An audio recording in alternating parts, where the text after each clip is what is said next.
Бұл жігіт алып робот итті тауып, онымен дос болуға тырысады. Темір итті қолға үйретуге бола ма? Оны Аксель фильміне шолу барысында білетін боламыз. Әлемдегі барлық жануарлардың ішінде ең ақылдысы әрі ең сенімдісі ол иттер. Сондықтан да әскерилер көп жылдар бойы робот иттер жасауға тырысып келеді. Crane компаниясы металдан жасалған әскери ит жасап, оны Аксель деп атайды. Бұл атаудың ішінде 3 сөз жасырылған. Біріншісі шабуыл, екіншісі жылдамдық, ал үшіншісі ептілік. Аксель өзін нағыз ит сияқты ұстай алады. Келесі көріністе біз мотоцикл жарысын көреміз. Жарысушылар түрлі трюктар көрсетуде, бірақ олардың бірі Майлз Хилл кенеттен мотоциклінен құлап қалады. Себебі оның мотоциклінің цебі үзіліп, жарысты жалғастыра алмады. Ең өкініштісі, бұл мәреге аз уақыт қалған кезде орын алды. Сол үшін де жігіт қатты ашуланды. Майлз басқа жарысушыларға, әсіресе осы раундтың жеңімпазы Сэм Фонтейнге қызығушылықпен қарайды. Осы жерде бір қыздың блокнотына әдемі сурет салып отырғанын көреміз. Осыдан кейін Майлз әкесімен бірге Фонтейнге келіп, одан мотоциклдің қосалқы цебін сұрайды. Бірақ та Фонтейн өзінің әкесі екеуі мотоциклдің қосалқы цебін беруден бас тартады. Ал бұл дегеніміз Майлз финалдық жарысқа қатыса алмайды дегенді білдіреді. Кенеттен әлгі суретші қыз жігітке жақындап, оған мотоциклге арналған цеп береді. Осылайша әкесі екеуі мотоциклдің цебін ауыстырып алады. Бірнеше минуттан кейін финалдық жарыс басталады. Жігіттер жабдықтарын киіп, қозғалтқыштарын іске қосады. Ал қыз болса Майлзға күлімсіреп қарайды. Осылайша жігіт басқа қатысушылармен бірге газды басып алға ұмтылады. Олар өте қиын бағытпен жүре бастады. Фонтейн алда келе жатыр, бірақ та қауіпті жол учаскелерінде Майлз оны қуып жетіп, алға шығады. Ол бірінші болып мәреге жетіп, жарыста жеңіске жетеді. Ал Сэм Фонтейн қатты ренжиді. Соңында Фонтейннің өзі жігітті вечеринкаға шақырады. Майлз ойланып көрем деп жауап береді. Ал әкесі болса Фонтейнмен достасу үшін кешке барғаның дұрыс болады деп кеңес береді. Өйткені Сэм Фонтейн өте ықпалды, бай ата-ананың ұлы. Түнде Crane компаниясында дабыл белгісі қосылады. Себебі зертханадан робот ит қашып кеткен. Қызметкерлер оны табу үшін барлық күштерін салады. Ал робот ит бұл уақытта қалаға қарай бет алған болатын. Бұл уақытта Майлз бәрібір де Сэмнің кешіне барады. Жиналғандар көңіл көтеріп, мотошабандоздар әртүрлі трюктар көрсетеді. Ал әдемі қыздардың барлығы бассейнде шомылып жүр. Майлзды Фонтейн күтіп алады. Ол ең алдымен жігітті өз командасына тартқысы келеді. Бірақ та бұдан түк те шықпады. Ал кейінірек Фонтейн өзінің келесі маусымда міндетті түрде жеңіске жететінін мақтанышпен айтады. Бұл жігіт сөздерінің шынайы екенін білдіру үшін тіпті көлікті де өртеп жібереді. Осы сәтті пайдаланып Майлз бұл жерден кетіп, Фонтейннің гаражына кіріп, оның қымбат мотоциклдерін көреді. Жігіт мотоциклдің біреуіне мініп жатқанда, әлгі суретші қыз Сара пайда болады. Ол анасымен бірге Фонтейннің үйінде қызметші болып жұмыс жасайды екен. Жігіт қызға жарыс кезінде цеп беріп көмектескен үшін алғысын айтады. Ал қыз жауап ретінде жай ғана күлімсірейді. Жігіт басқалармен бірге көңіл көтерейін деп шешті. Келесі күні Майлз әкесімен бірге гаражда жұмыс істеп, кешегі мастықтан кішкене бас ауырып жүреді. Ол әкесіне мотоциклмен жарысу ол менің өмірімнің мәні дейді. Бұл уақытта Crane қызметкерлері жүздеген дрондарды іске қосып, робот итті іздейді. Бірақ та олар оны таба алмады. Компания агенттігі робот иттің жоғалып кеткенін ақш билігінен жасырады. Олар билікке өтірік айтып, робот ит орнында және таныстырылуға дайын дейді. Сэм Майлздың үй жағына келіп, оның трюктерін камераға түсіру үшін мотоциклмен серуендеуге шақырады. Майлз өте керемет трюктер жасап жатыр. Осы кезде Сэм Майлзды өтірік әңгімеге тартады. Алайда Сэмнің достары Майлздың мотоциклінің қозғалтқышына газировка құйып жібереді. Майлз қозғалтқышты іске қосып, тағы да трюктер жасайын деп жатқанда, оның мотоциклі өшіп қалып, жігіт оңбай құлап түседі. Сэм өзінің достарымен бірге болған жағдайды видеоға түсіріп, мазақ қылып, күліп, тіпті Майлздың жағдайын тексерместен барлығы кетіп қалады. Жігіт есін жиып, бас киімін шешіп, өзінің оңбай алданғанын түсінді.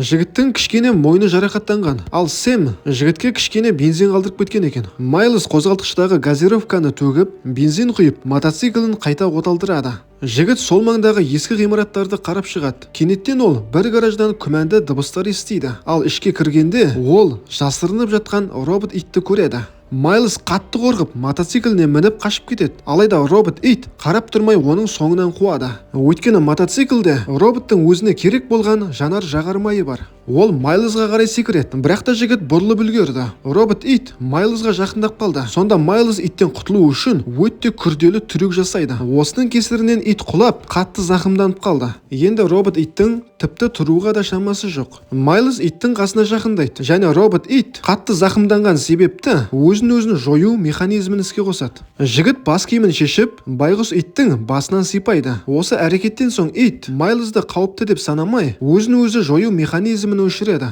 Жігіт иттің денесіне кіріп кеткен арматураны шығарады. Сонда ит бұл жігітке сенуге болатынын түсінді. Ит Майлздың телефонына қайта қалпына келтіру функциясын жібереді. Осы арқылы жігіт иттің атын білді.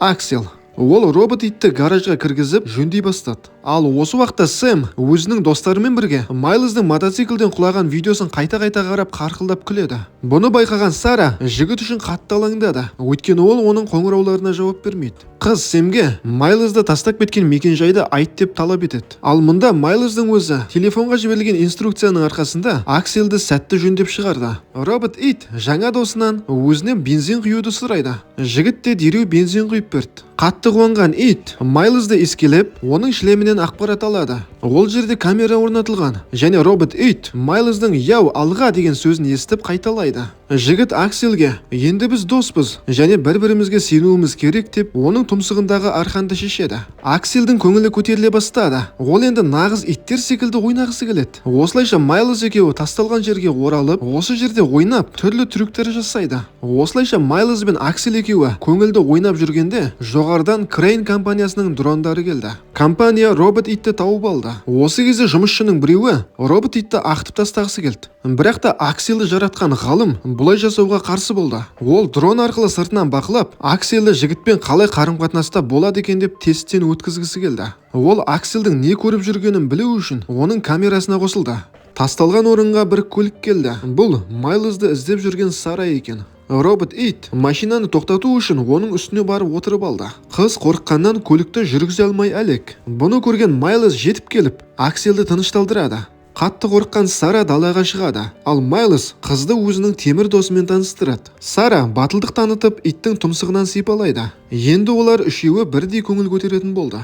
Кешкісін Сара жігітке Аксельдің қожайынын тауып, итті оған қайтару керек дейді. Бірақ та Майлз бұған келіспеді. Өйткені иттің денесінде оқ іздері бар. Демек, ол келген жерде итті жақсы көрмеген. Сол үшін де ол қашып кеткен дейді. Әзірге Майлз бен Сара екеуі әңгімелесіп отырғанда, Аксель олардың көңіл күйін көтеруді шешті. Ол Сараның телефон арқылы музыка қосып, өзінің денесі арқылы даусын қатты шығарып, цветомузыка жасап жастарды билетеді. Робот итке оларға қарап тұру өте ұнады. Аксельді жаратушы ғалымдар иттің көзі арқылы барлығын көріп отыр. Олар Аксельдің адамдардың арасында дамып жатқанына куә болады. Сара ұйықтап қалғанда жігіт Аксельге қызды ұнатып қалғанын айтады. Сонда робот ит жігітке «яу, алға» деген сөзді айтады. Таңертең Аксель Сараның машинасын шығаруға көмектеседі. Ит жүк салғышқа отырады. Сөйтіп олар қалаға келеді. Жанармай бекетіне келгенде олар Аксельді матамен жастырады. Аксель тұмсығын көтеріп терминалға бензиннің ақшасын төлеп тастайды. Ол аз десең терминал Майлзға көптеген ақша шығарып береді.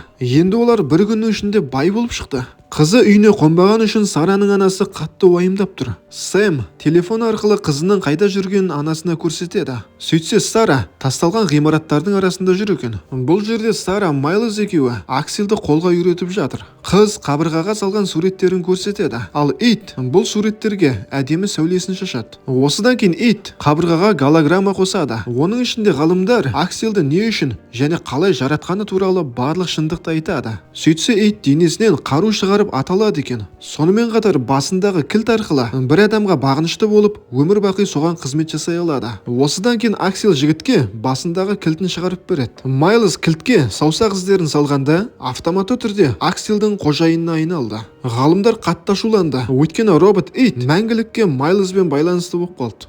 Кенеттен жолдан квадроцикл көрінеді. Бұл келіп тұрған Сэм екен. Ол қызға ауыр сөздер айтып, қолынан ұстайды. Ізінше Майлз келеді. Сэм оны ұрғысы келгенде, Аксель оған шабуыл жасайды.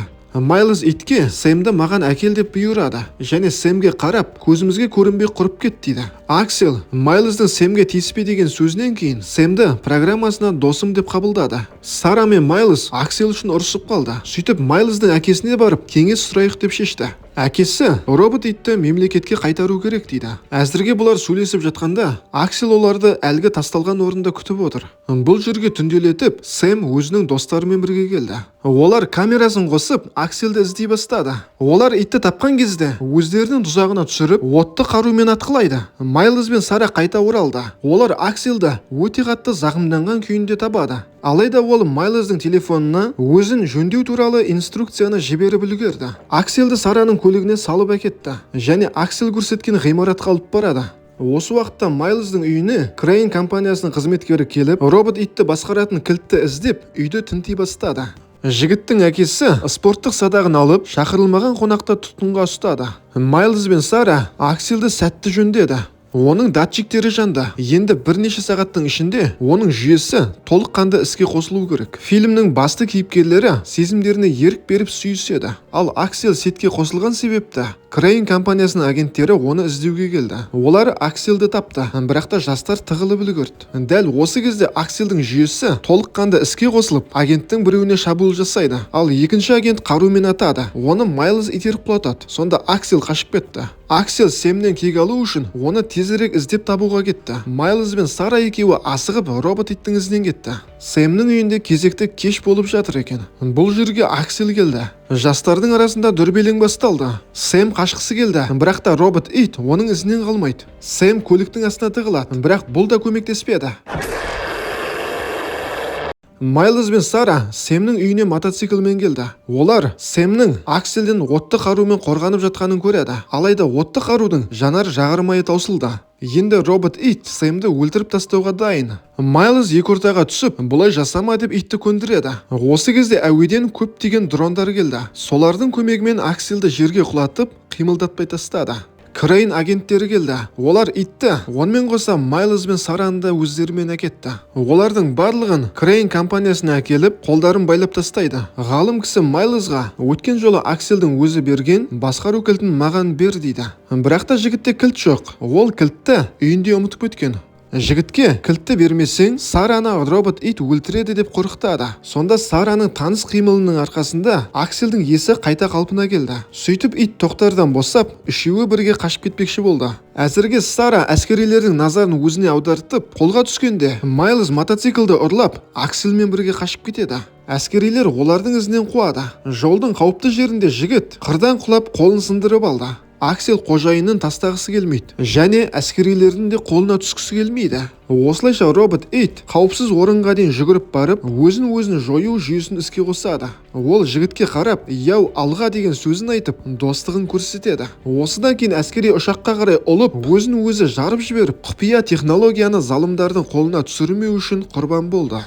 Арада бірнеше уақыт өтеді. Әскерилер Майлз бен Сараға жоғарғы оқуға түсуге көмектесті. Бірақ та әскерилер бұны әдейі жасап жүр. Өйткені Акселді жаратушы ғалым робот ит туралы жасырын ақпарат біледі екен. Бірақ та құнды ақпаратпен бөліскісі келмейді. Сол үшін де әскерилер енді Майлз бен Сараның ізінен аңдып жүретін болады. Осылайша жігіт пен қыз жаңа өмір бастап демалып жүргенде, оларға Майлздың әкесінен хат келеді. Конверттің ішінде Акселден қалған ДНК кілті бар. Майлз қолына кілтті алып байланыс орнатқанда, ол Акселдің әлі де тірі екенін біледі. Осылайша фильмнің соңында Майлз бен Сара бір күні Акселдің қайтып келуін үмітпен күтетін болады. Фильмді қорытындылайтын болсақ, расында нағыз достықты программамен орнату мүмкін емес. Достық сенім мен қамқорлықтан туады. Өмірде әркімге адал дос керек. Тіпті ол темірден болса да. Достар, бейне ұнаған болса, арнаға тіркеліп лайк басып кетейік. Келесі бейнелерімді бірінші болып көру үшін қоңыраушаны да басып қойыңыз. Ал әзірге аман сау болайық достар.